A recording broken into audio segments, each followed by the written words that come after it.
আমি আসলে বাসার ভিতরে আসলে আমি যে প্রথম যখন গান থেকে অ্যাক্টিং আসলাম সেই ছোট্ট যে নতুন ছোট্ট যুবক try hard whoever it is try hard যুবকটাকে আমি দেখতে পারলাম। আমি আসলে সেম স্পিরিট ওর ভিতরে পেলাম।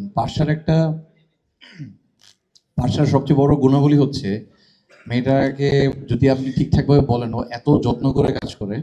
And I was very very happy that যে আসলে ও পার্ট অফ দিস প্রোডাকশন। আমি অনেস্টলি স্পিকিং আসলে এক্সপেক্ট করি নাই যে বাসা এত এত ভালো অ্যাক্টিং করবে। And I am very very proud that she is. আমি আসলে অলরেডি হাফ মিউজিশিয়ান হাফ অভিনেতা হয়ে গেছি। ও এখনো সিঙ্গার, এখানে পাকা একজন অভিনেতা আছে। সো আমি ট্রানজিশন হচ্ছে এরকম তিনজনের মাঝখানে।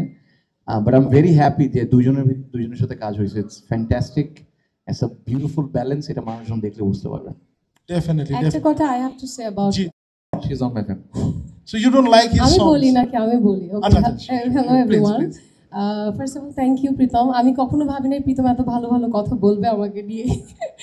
But truly speaking, when I heard যে প্রীতম হাসান আমি একসাথে আমাদেরকে কাজ করা হয়েছে, I was happy. Of course I was happy because আমি ওর অ্যাক্টিংয়েরও ফ্যান ছিলাম, নট অনলি সিঙ্গার। মানে থাকে না যে আমি গানের ফ্যান, শুধু এটা না, আমি তার অ্যাক্টিংয়ের ফ্যান এই জন্য ছিলাম বিকজ আমরা অ্যাক্টিং সবাই করি, বাট আমরা ন্যাচারাল অ্যাক্টিং খুব কম মানুষই করতে পারি।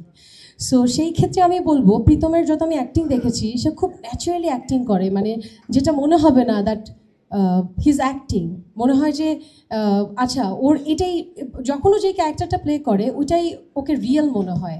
সো ওই জায়গা থেকে আই ওয়াজ হ্যাপি যখন আমাকে প্রীতম ভাইয়া বলে এই প্রীতমের কথা। সো কাজ করে আই ফেল্ট দ্য সেম।